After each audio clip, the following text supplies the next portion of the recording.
This is CGTN, China Global Television Network.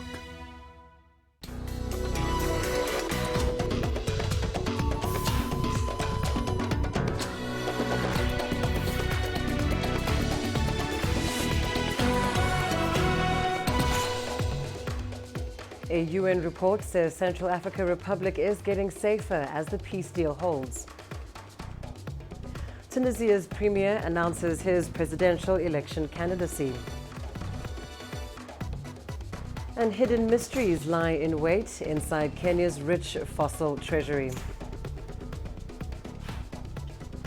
Hello and a very warm welcome to Africa Live on CGTN. I'm Lindy Mtongana in Nairobi. Also coming up this hour. In business, Huawei unveils its own operating system, Harmony, as an alternative to Android. And Zimbabwean President Emmerson Mnangagwa fires the country's tourism minister over graft allegations. We start the program in Central African Republic. A UN report says the Great Lakes nation could be getting safer as a peace deal signed between the government and rebel groups holds. According to figures from the peacekeeping mission in the country, known as MINUSCA, the number of attacks on civilians has reduced drastically in the recent past. Up to 565 attacks and human rights violations were recorded between January and June. That's compared to 1,674 cases recorded within the same period in 2018. It is a positive report for the country that has been in conflict since 2013. This after the ouster of President Francois Bozize by mainly Muslim Seleka rebels. Indeed, quite a milestone. Let's get to some analysis now on the situation in CAR. I'm joined in studio by Matthias Muindi, an independent political risk analyst based here in Nairobi, specializing on the Horn of Africa and Great Lakes regions. Matthias, always a pleasure to have you with us. Of course, the UN reporting that the Central African Republic may be getting safer. What do you attribute this to? The biggest cause of, let's say, what we can call a sense of calm in Central Africa right now is the increased international focus on the conflict in that country. This conflict has been going on for the last 10 years, but in the last 1 year we have seen concerted effort, and that's what led to the peace agreement which was signed in February. And this international focus has also forced some of the foreign backers of these armed groups to also suspend that support. And finally, international prosecution of some of the perpetrators of these abuses in Central Africa. That has frightened some of the militia leaders to scale down the attacks, especially on civilians, which have been going on for the last 6-7 years. If we take a closer look at the deal that was signed in February, of course it was a long journey getting to this particular deal with many others that didn't quite hold. What are some of the standout elements of this deal that you might say contribute directly to the lasting peace that we're seeing so far? One of the biggest elements in this deal was it paved the way for the entry of some of the key armed groups in this country. There are dozens of armed groups in Central Africa, and previous deals were very unclear on what role they would play politically in the country.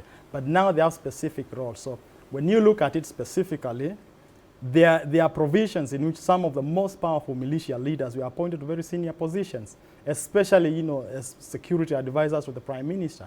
That puts them at the center of the security infrastructure in Central Africa and also decision-making in government. That is something which has gone a way to maybe assure these armed opponents of the government that we can sit down with this government, we can try to come up with something and try to end this conflict and maybe serve the people of this country. And of course, it's barely 6 months since February and this deal was signed. What does the country need to do now to make sure that the sense of peace will last? The most important thing is that the signatories of this agreement, and there are many of them, there are about 14 armed groups and the government on itself, they need to make sure they stick to the commitments they made. The other thing is that they also need to change the mind frame. Some of the supporters of these militia leaders, they still have not adjusted this peace agreement in place. And the final thing is that the international community needs to keep the pressure on the signatories and also surrounding countries, especially ending any support to the armed groups.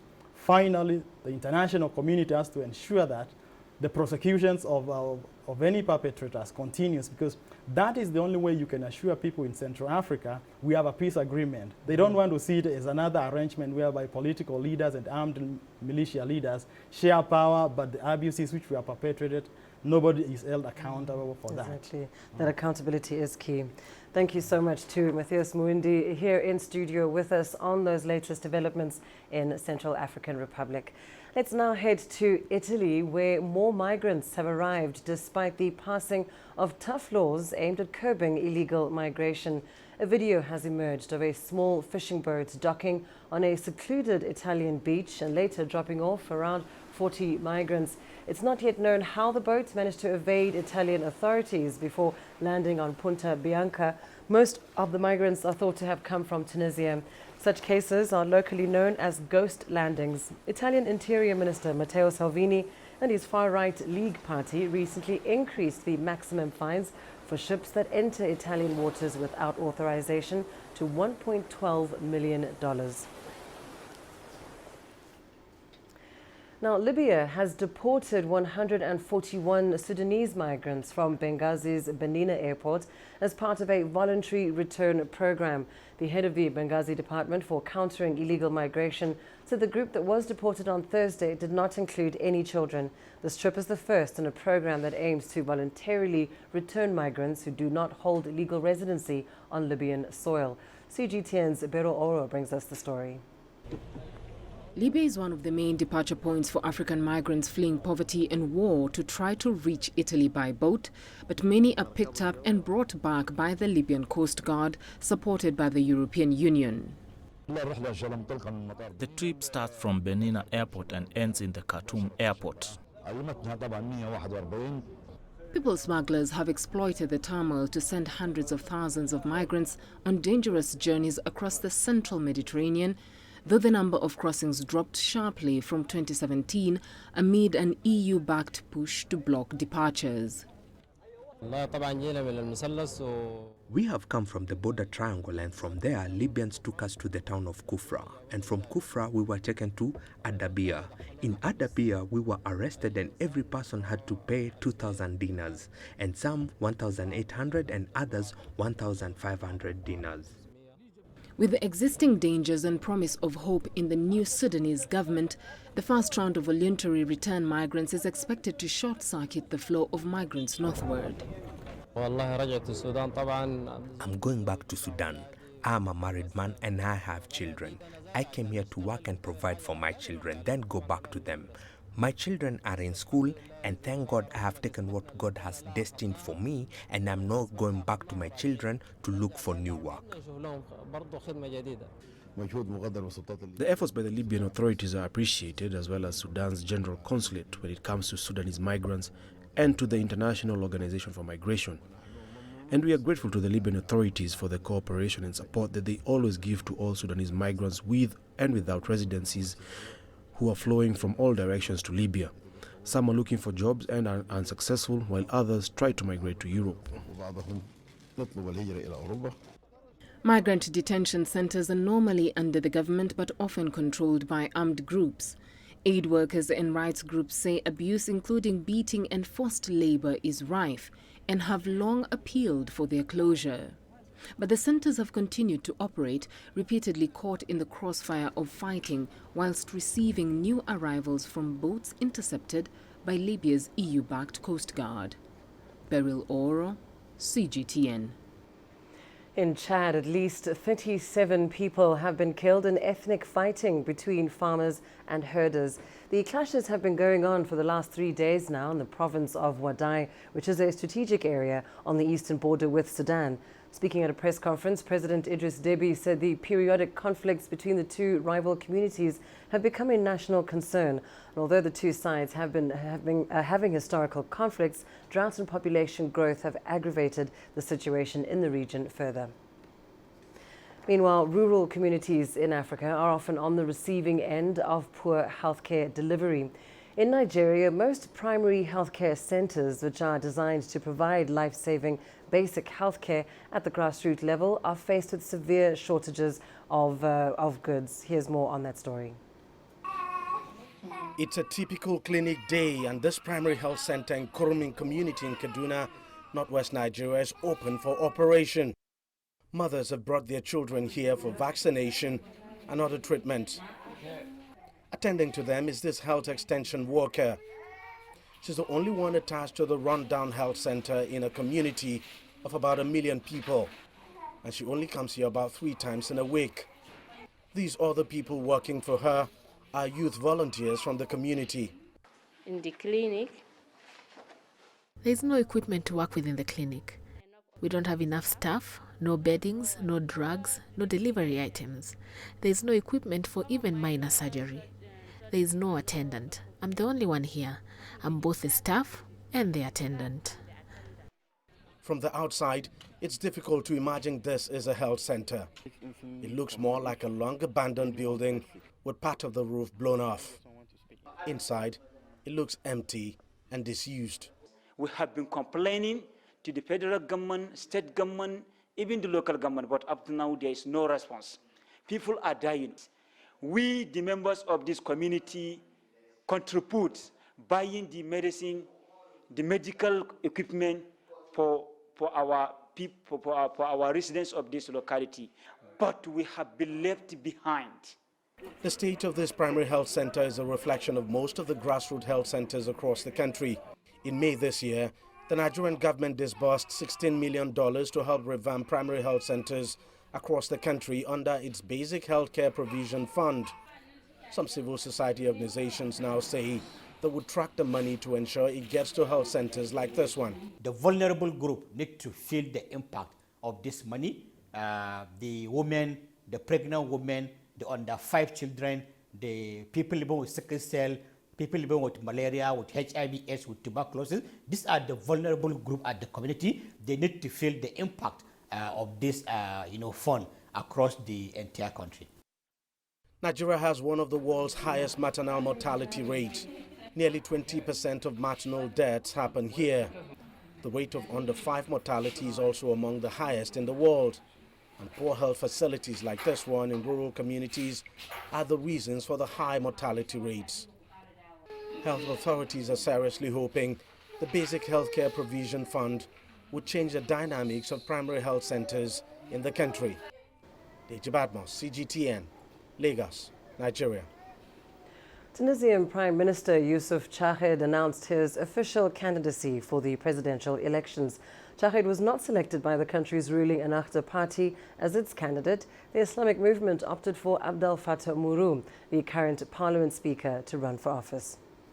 Prime Minister Youssef Chahed and President of the political party, Tahya Tunis, filed his nomination papers Friday for early presidential elections. I have gathered 31 sponsorships from members of parliament. The position of the President of the Republic is a great responsibility, and it requires a person with clean hands, a guarantor of the constitution and the democratic transition. Sheikh Abdel Fattah Mourou, the Ennahda Islamic Movement deputy leader and current head of the House of the People's Representatives, is the party's first presidential candidate since the movement was established 50 years ago. I have the support of my party and the Tunisian people. I'm entering a new phase of struggle for Tunisia. My goal is to serve Tunisia and to bring people together while preserving national pride and dignity. Analysts assert that the country's Premier Youssef Chahed and Parliament Speaker Abdel Fattah Mourou should resign after submitting their candidacy for the September 15th presidential elections. Chahed said he will not resign, and Mourou declared that he will remain the temporary Speaker of the Tunisian Parliament during the presidential campaign. Chahed and Mourou should have resigned because they are still in power. Both candidates emphasize they'll ensure that state affairs are not affected by their candidacies. The September 15 vote comes after Beji Qaid Essebsi, the first president to be democratically elected in Tunisia after the 2011 popular uprising, died last month, aged 92. Adnan Shawashi, CGTN, Tunis. Well, let's take a short break. Here's what's still ahead on the program. Egyptian private and public sectors take a week off to commemorate Eid. And hidden mysteries lie in wait inside Kenya's rich fossil treasury. As conflict, poverty, and corruption consume many African countries, their impacts continue to be felt far and wide. Since 2014, more than 1.8 million refugees and migrants have arrived on European shores.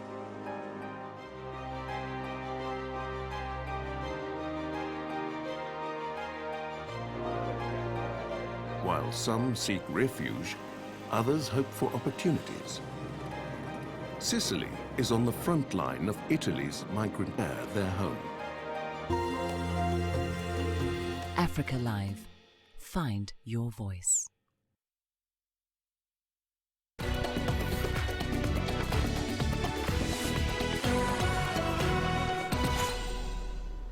An estimated 2 million Muslims have gathered in the city of Mecca in Saudi Arabia for the annual Hajj pilgrimage. As one of the 5 pillars of Islam, every able-bodied Muslim who is financially capable is required to take this journey at least once in their lifetime.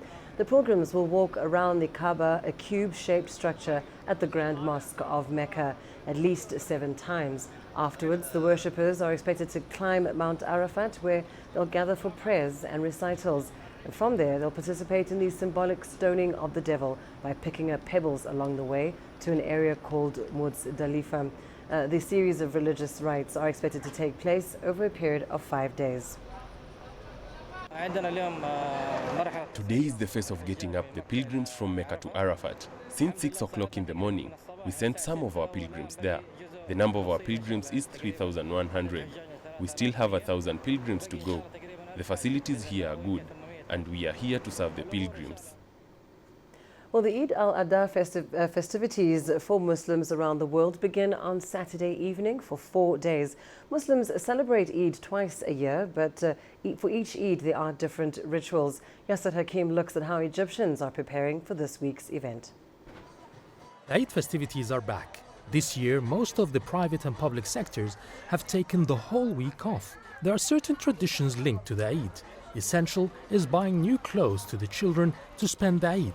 So shopping for the kids is the main order of the day. 2 to 12 or 14, because that's where most of the demand is by families who prefer to buy for their children, not themselves. I'm shopping for Eid clothes for the boys. We'll spend most of the Eid week visiting friends and relatives, and they also visit us, especially the ones we don't meet much during the year. The Eid is celebrated twice a year. The first Eid is the one after the holy month of Ramadan. As for this week's Eid, it's officially called the Eid of the Sacrifice, but Egyptians like to call it the Meat Eid, because this is where well-off Muslims would buy sheep or cows and distribute its meat to the poor who cannot afford it. It honors the willingness of Prophet Ibrahim to sacrifice his son as an act of obedience to God's command. Therefore, just before the vacation, Egyptians go to buy sheep or cows to eat over lunch in Eid and give the rest to the poor. I am looking for sheep with good weight, over 50 kilos each, so I can take some of its meat and distribute the rest. The prices are cheaper than last year because there's a lot of imported cattle from Sudan, which has pushed prices down in the market. The clans request certain things when they buy sheep for Eid, mainly to be over 6 months old and heavy with good meat. Most people prefer sheep that are heavier than 60 kilos. You can tell their age from the teeth. 6 small teeth are young sheep. The old ones have 8 teeth, which are larger in size. Meanwhile, the Ministry of Interior announced it has deployed extra police forces around the country to secure the festivities and ensure safe holidays. Yes, Hakim for CGTN, Cairo. The first batch of 48 students from Senegal have received scholarships to study in China under the China-Africa Friendship Scholarship Program. It's all part of China's commitment to scale up cooperation with Africa. The students will study at various Chinese universities for undergraduate, master's and doctoral programs. The awarding ceremony was held at the Chinese embassy in Senegal. Some of the beneficiaries say studying in China will give them a better chance of advancing in their professional careers. I studied geology at the Sheikh Anta Diop Dakar University. I finished my master's there. I was planning to study in China after my bachelor's degree, so getting this scholarship is a crucial step in my professional life, since it is a part of my future career aspirations, and I realize it will be a big part of my life. China is a country that's good for geological studies, so I'm going there. Nairobi, a $44 million plastic recycling factory set up to create low-cost textile fibers from plastic bottles is now running at a third of its capacity. The Chinese investor who started the factory had hoped to cash in on the global glut, but prices nosedived after China barred the import of low-grade plastic waste in 2017. Here's CGTN's Brian Toussaint with the details. A sea of crumpled bottles spill across the courtyard of Lucy Luo's $1 million plastic recycling factory that opened in Nairobi this April. This is one of a slew of regional initiatives tackling the world's spiraling plastic waste crisis. But despite coming up with this initiative, Lucy's machines remain idle, as she cannot get anything close to the 2,000 tons of plastic she wants to recycle each month. We have the packing bed machine there. One day they need 25 tons. And we have another crush machine, they are one day like 35 tons. Now we have that two machines working enough for this material come to us. That's why going to that machine stop for the packing bed machine. Many African nations struggle to recycle plastic. Poor waste collection lies at the heart of the problem. And just like many developing nations, Kenya has no recycling infrastructure, leaving waste pickers to scavenge through trash bags outside homes and stinking mounds of refuse at dumps so as to recover the types of plastic that Lucy's factory needs. Companies like Coca-Cola and Unilever have founded Petco Kenya to subsidize the collection of polyethylene terephthalate, the plastic commonly used in drink bottles. If we not enough material, where business is supposed to lose, because we have master workers, we have electricians, also have workers, anything we must pay them, and also rent this place. Due to the pressure received from governments and environmentalists, Coca-Cola, Nestle, Unilever, and Diageo formed an African Plastic Recycling Alliance in March. And in Ghana, 8 beverage companies have started the Gripe Recycling Initiative and are courting a Canadian company to set up a factory producing textile fibers.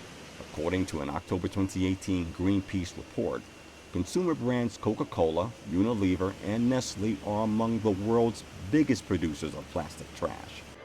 Global policy experts say Africa's low rate of plastic collection could be transformed if customers pay a deposit refunded when plastic bottles are returned, just as glass bottles.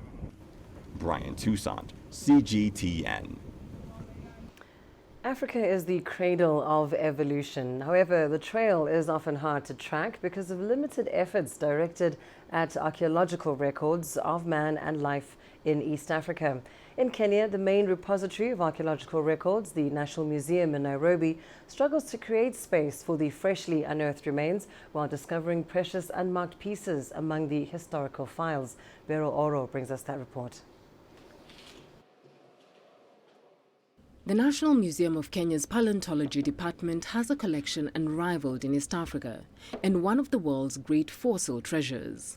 This is a skull of a modern crocodile, and I want to show you at about 3 million years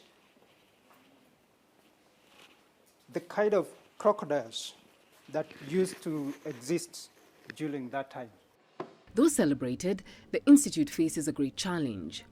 The main wing has changed little since legendary paleoanthropologist Louis Leakey first started stockpiling his finds there in the early 1960s. Now, the space is packed with evidence from the past. Between 7,000 and 10,000 new fossils arrive at the lab every year. Gigantic skulls of ancient crocodiles compete for space with bygone species of horned giraffe, while the tusks of early African elephants take up valuable real estate. Even the windowsills are littered with petrified remains of all manner of wonderful creatures. It shows the wealth of Africa in terms of our past ecosystems and what used to be in Africa, and we can do reconstructions of the environment from these, the possible diets from these, and what other animals they would have interacted with. Including the only known remains of a prehistoric megacarnivore larger than a polar bear that researchers only this year declared a new species. Locally known as Simba Kubwa kutoka Africa, whose unveiling made headlines around the world, though it lived in a nondescript drawer in downtown Nairobi. Though first excavated on a dig in western Kenya in the early 1980s, an enormous backlog further burdened by limitations among professionals in the already short-staffed field locally, the megacarnivore went unrecognized and hidden for years. And 99% of those people who work here are foreigners, foreign people.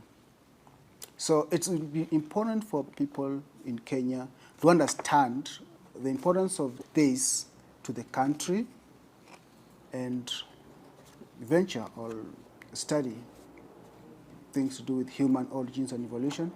The prevailing less than prestigious attitude against paleontology has created limitations in the field, not to mention the lack of other archaeological specialists and limited financing. The museum staff, however, hope to update the storage systems and adopt new technology like the micro-CT scan that would allow for a fresh look at the museum's most forgotten corners where possible links to old stories lie. Beryl Oro, CGTN. Your business news next. Here's Uche with the latest. Thanks, Lindy. And here's a look at what's coming up on African Live Biz. Huawei unveiled its own operating system, Harmony, as an alternative to Android. And Zimbabwean President Emerson Mnangagwa fires Tourism Minister Priska Mupfumira over graft allegations.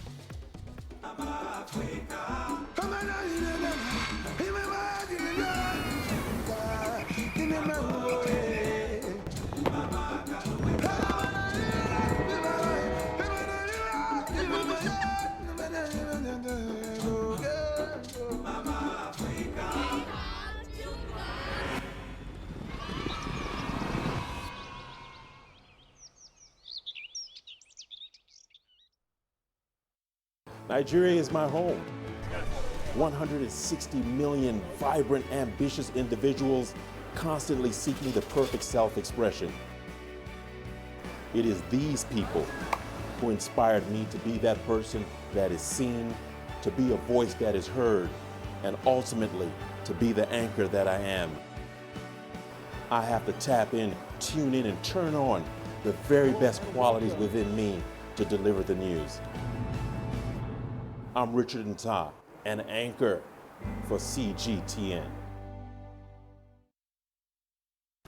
Business in Africa is at the crossroads, where opportunity meets innovation, where profitable new markets collide with global trends. From the sound of an African bell on a stock market's floor to the shout of the trader in a bustling free market, it's colorful, vibrant, and exotic. CGTN stands at the gateway to Europe, Africa, and the Middle East. From Morocco to South Africa, we talk to the deal makers and actors who fuel its engines of growth. Only on CGTN.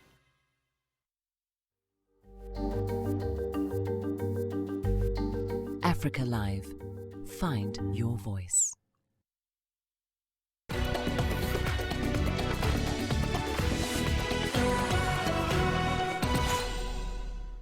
Well, let's start off in southern China with a big announcement from Huawei.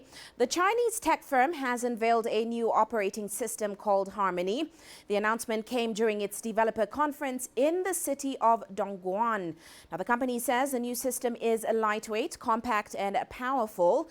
It will be used for smart devices like watches and in-vehicle systems.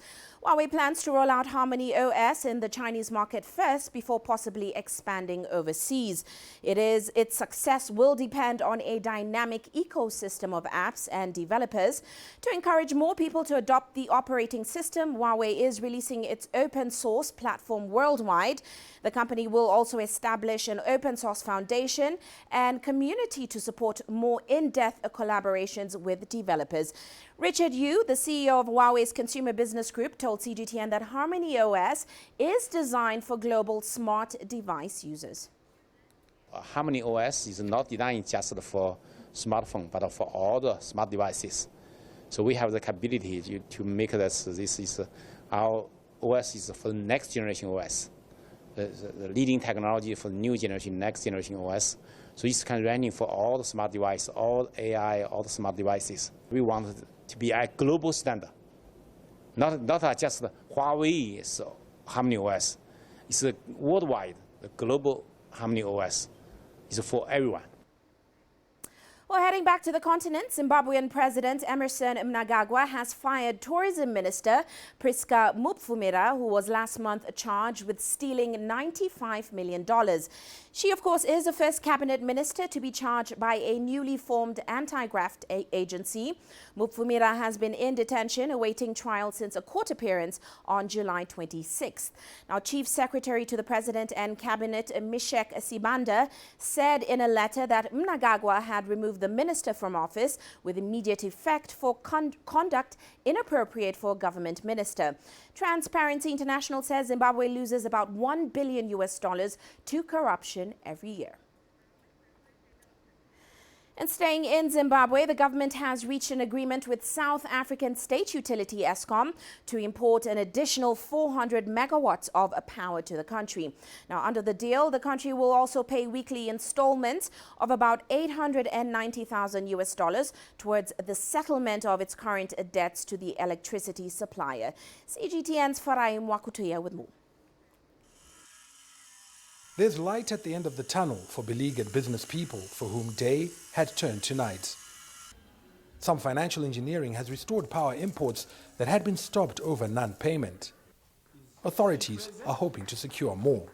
Working with the mining sector, we have been able to ring-fence adequate resources to pay for at least 400 megawatts of electricity per month. But we are then engaging the other supplier as well to try and see whether we can put into place a similar structure. The supplements still won't fully bridge a deficit that's set to worsen as water levels at Kariba Dam reach chronically low levels.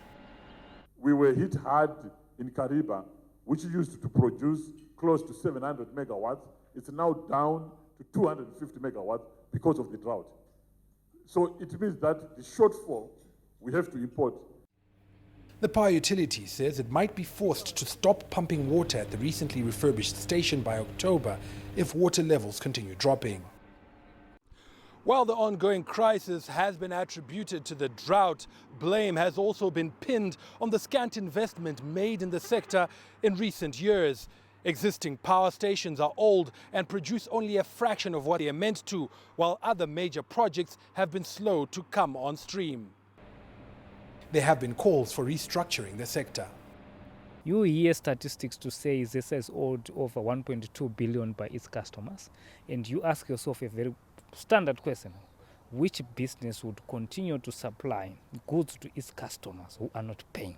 So it means there's a whole lot of inefficiencies surrounding our ZESA utility providers. Power tariffs were recently raised threefold, but even after the increase, Zimbabweans are still paying significantly lower than other consumers in the region. A misnomer that could lead to yet more viability challenges for the sector. Farai Mwakutuya, CGTN, Harare, Zimbabwe. Now, it has been almost 2 years since Robert Mugabe was ousted as president of Zimbabwe. Emmerson Mnangagwa took over in November 2017, promising change and a revival of the economy. But, of course, the economy remains battered and bruised, and inflation is skyrocketing. Take a look. Zimbabwe may have new leadership, but it still has old problems, a flailing economy that's heading into a hyperinflation. The main reason that there is a lack of confidence in the economy and in this is because the political reforms that are necessary aren't being tackled in a manner that is satisfying the international community. So one of the findings we discovered last week when we were in Harare is that I think this government, the Mnangagwa government right now, is aware of the fact that this mantra of reform, reform, reform is being pushed. Despite the slow pace of reform, many Zimbabweans living here in Johannesburg say that they're happy that Robert Mugabe is no longer at the helm. But for the majority, it's still a painful struggle. They have to work long hours to save enough money to send back home. And with the rapid rise of inflation, that money in Zimbabwe is not worth much. So many of them have resorted to buying simple goods like oil and rice just to send back. All of this behind me is destined for Bulawayo. We do not regret the military intervention in 2017, a coup or no coup, because it needed to happen. But we made a fundamental mistake. When the coup happened, we needed to constitute a government of national unity whose focus was going to rebuild the Zimbabwean economy. The government has stopped all use of any foreign currency, declaring the Zim dollar sole legal tender. Shelton Moyo lives here in Johannesburg. He buys what he can, but sending it home is also becoming expensive. They cannot have access because of the price change. Let's say a 12 kg of rice here, it will cost double back home. So it's now it's a challenge. It's now a challenge for them. It's about money. I am struggling to have enough money to buy enough feed for all 70 of my cows back in Zimbabwe. So what I do is feed the cows whose health is deteriorating first. It's 200 rand per bag to buy, then to send home, it's 100 rand. The inflation rate in Zimbabwe was at 6.48% in 2009. Inflation is now at 175.66%. Smishra Nadu, CGTN, Johannesburg, South Africa. And shifting focus now, South African banking group Standard Bank has reported improved headline earnings for the first 6 months of 2019. Now, the bank attributes its positive performance to its operations outside its home market of South Africa. Earnings grew 10% to over $850 million. The bank's focus remains on the African market as global markets stay volatile. Here's CGTN's Angelo Coppola with more. Standard Bank's African operations represent almost a quarter of the group's net asset value. It helped lift earnings in the first half of 2019 by 10% to $850 million. We have continued our growth trajectory. You saw that our Africa operations outside South Africa now make up 34% of our banking headline earnings. We're quite happy with the 20 operations we've got on the African continent. South Africa, which is still its core market, managed a mere 3% growth. The country is still reeling from 90 branch closures and more than 500 job cuts owing to the fast pace of digitization. The timing couldn't have been worse, with unemployment close to 30%. This was not about headcount, nor was it about the reduction of floor space. It was, what do our customers need? How do we respond to them in a multi-channel environment that meets their needs? I have to admit that we have made mistakes along the way. There are certain communities where we just should not have closed branches. Internationally, the bank sold its stake in ICBC Argentina back to its Chinese partner. It will remain focused on growing its African operations, with the free trade area being finalized. The extent to which trade will accelerate is contingent upon how quickly the authorities tear down the trade barriers. So signing the agreement is not enough. They actually have to take action to make it easier for capital goods, people to move. We think that we're well positioned. Standard Bank is aware of the escalating tensions between the US and China and the ongoing uncertainty about Brexit, as well as the negative impact it could have on trade. But it expects African operations to remain robust and is confident about its turnaround in the South African market. I'm Angelo Coppola for CGTN in Johannesburg, South Africa. Meanwhile, the European Union has granted Tunisia $44.7 million in funding to support its fisheries and its aquaculture sector. The bloc's latest financial resources are also set to contribute to the development and the improvement of several low-income districts in the North African economy. Here's CGTN's Adnan Shaushi with the details. The European Union granted Tunisia a donation of $44.7 million, around 120 million dinars, to support the fisheries sector and help develop popular neighborhoods. There are over 40 fishing ports in Tunisia, but the infrastructure is not adapted to the fishing activity. Some of the ports are old and need modern equipment to meet the growing demand from professionals. The two agreements were signed in Tunis by the Ministry of Development, Investment and International Cooperation and the French Development Agency, which is in charge of implementing the project in Tunisia. The second agreement will enable work to be carried out on the second phase of the planning program for the working class neighborhoods. It will benefit 146 neighborhoods, including 7 areas in the coastal governorate of Nabil. The Minister of Agriculture, Water Resources and Fisheries noted that Tunisia aims to become one of the leading exporters of fishery products in the Mediterranean basin. Tunisia opens up widely onto the sea. The value added of the fisheries sector registered a significant increase of 11.9% in the second quarter of 2019. Tunisia will work with all its partners to boost export and improve working conditions for fishermen. According to the National Institute of Statistics, the fishing industry in Tunisia employs over 100,000 people in more than 10 different coastal cities.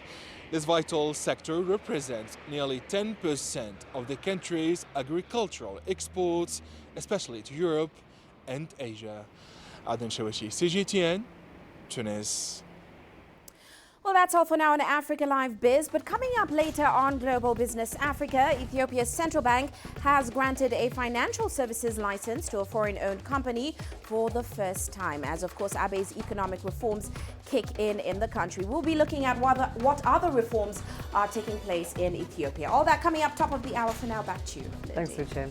Well, let's take a short break, but here's what's still ahead on Africa Live. Coming up, a South African couple hopes to create an African comic universe. The greatest journeys, the greatest sights, the greatest adventures. Here in Kanater, this weir allows the locals to walk on water. We're far more than just TV news. We're your passport to the wonders of Africa. To bring you stories of struggle, survival and hope.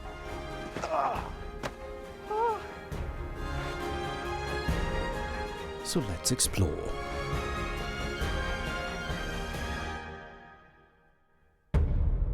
CGTN. See the difference.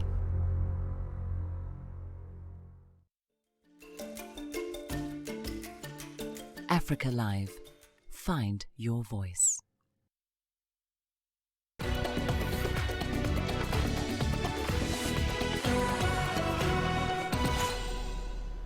We start in Nigeria now, where we meet Stella Samuel. She's been suffering with paralysis since the age of 3. But despite adversity, she's making a living and sponsoring her education by styling hair. Our correspondent, Deji Badmus, has more. Arriving the home of one of her numerous clients in Abuja, Stella is here to make the hair of the baby of the client. After all the formalities, she gets down to serious business. With swift dexterity, she gently weaves the baby's hair. Stella has been making hair for this family for the past 2 years. And like this family, several others in Abuja keep calling back for her services. She's been suffering from paralysis on her right side since she was 3 years old and couldn't walk until she was 10. But rather than turn to street begging as some in her condition often do in Nigeria, she made up her mind to stand on her own by taking to hairstyling. There's that inner strength that made me to say, okay, yes, I will not give up on myself. I just keep on believing that, yes, no matter what, I still have to work. And besides, I don't want to depend on anybody. I don't want to be a liability to anybody. So I feel, yes, it's just one side of me. So the other side can still do what it needs to do. Even at home, Stella does all the chores by herself, not letting her disability stand in her way. Her clients say they are inspired by her hard work and that she's a role model to young people in the country. Despite everything that she has been going through, she still makes sure she does something for herself. She's not begging around. She's not complaining, sitting there complaining that the government is not doing that, the government is not doing this. At least she finds something for herself to do. Stella started a hairstyling enterprise in 2010. She advises young people to creatively think up solutions to challenges around them, regardless of their circumstances. They should have something special or something that gives them joy doing. They should do it to make sure that, okay, they are not just any from one point. You know, it helps to cover up some gaps or some lapses whereby they need to provide for the family, just to make sure that they have something doing. Stella is paying herself through school with the money she makes from her business. She's studying banking and finance in the university.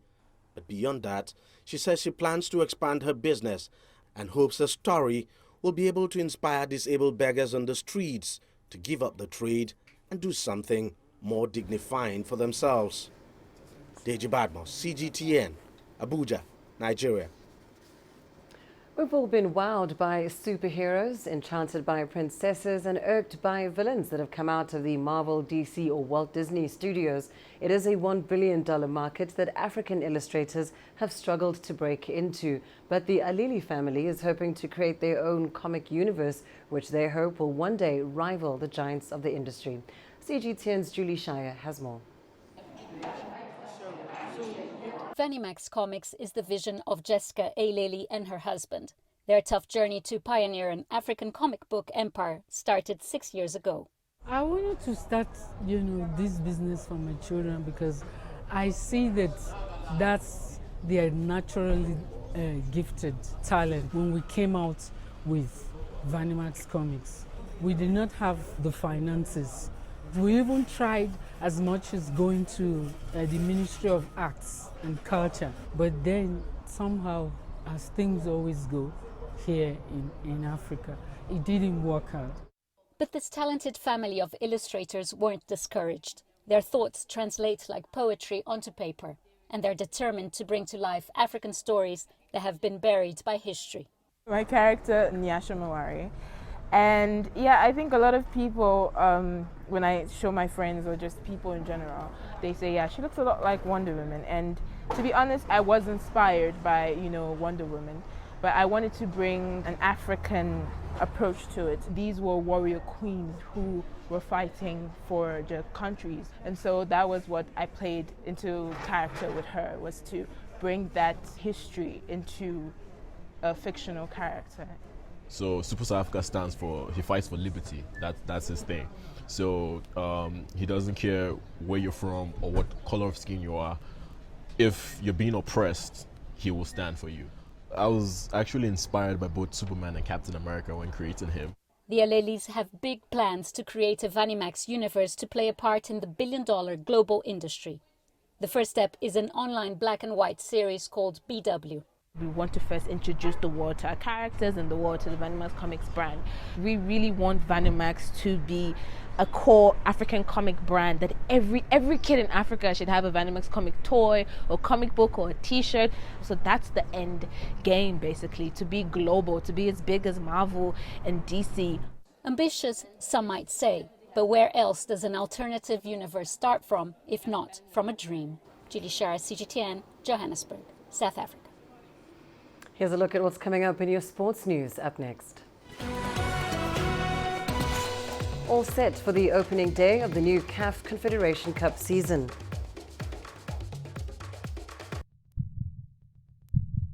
Africa, where champions are made, records are broken, legends are born. We're there for every goal, for every knockout, for every step of the way. Match Point, only on CGTN.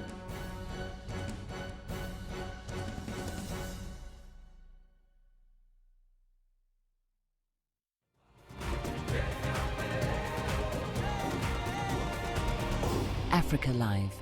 Find your voice.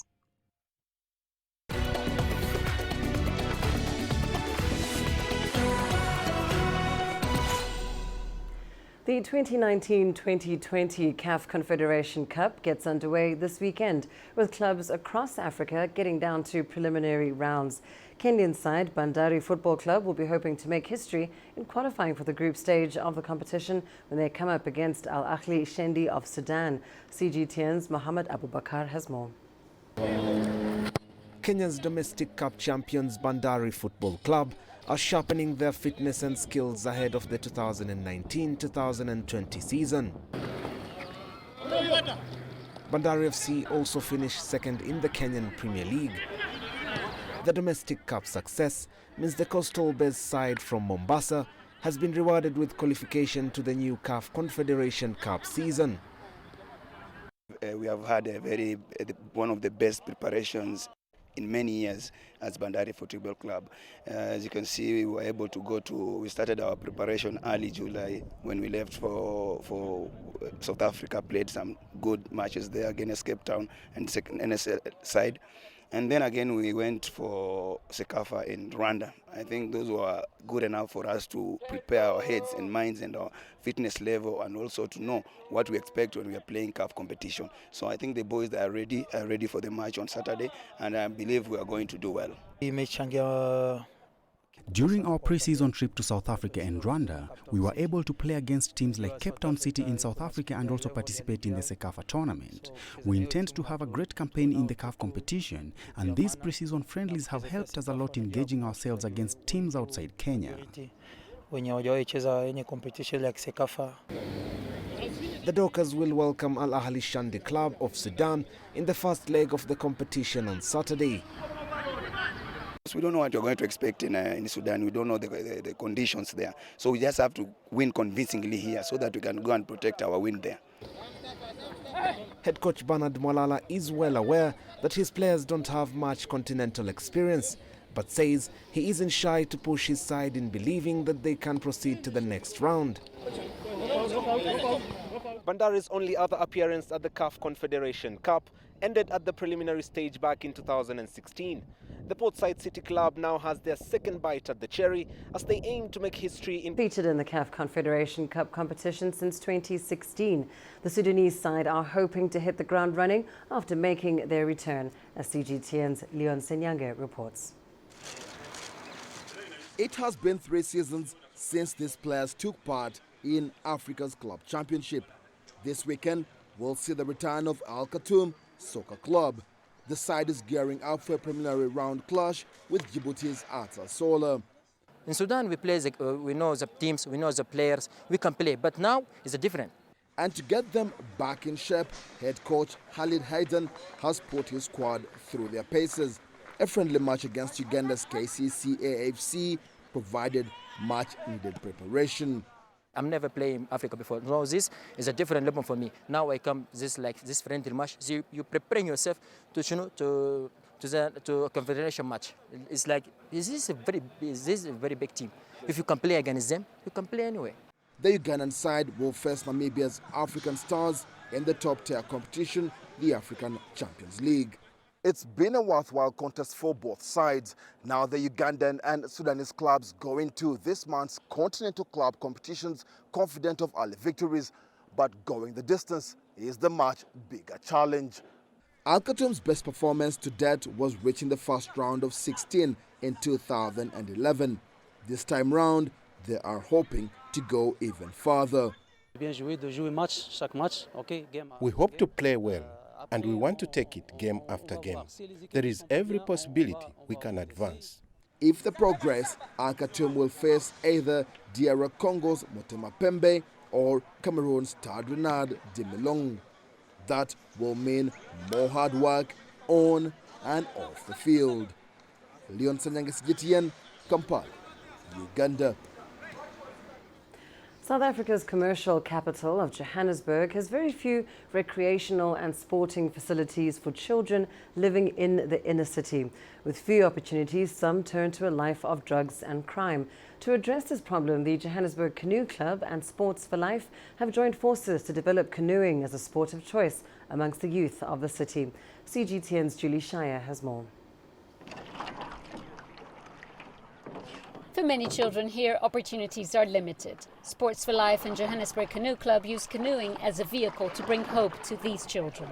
Sports for Life is an NGO that is madly passionate about maximizing potential in people, but especially in kids and especially in the disadvantaged community. So for that we use preferably and especially canoeing. Children from the age of 6 are first taught to swim before they transition into sprint, marathon and river canoe training.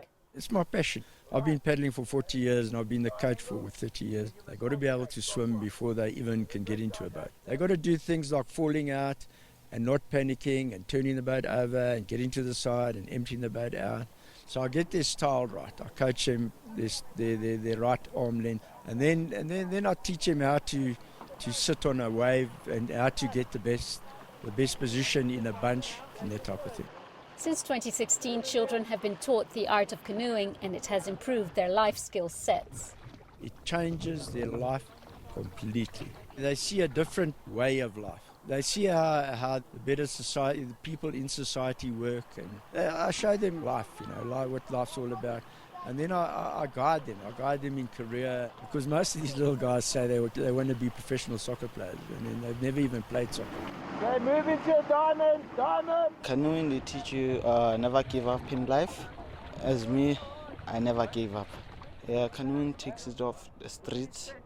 A lot of kids, they have been here, but now they're not here. Canoeing changed my life because after school, I had nothing to do. Just sitting at home, being influenced to do stuff I didn't want to do. And a friend brought me here, and I've liked the sport ever since.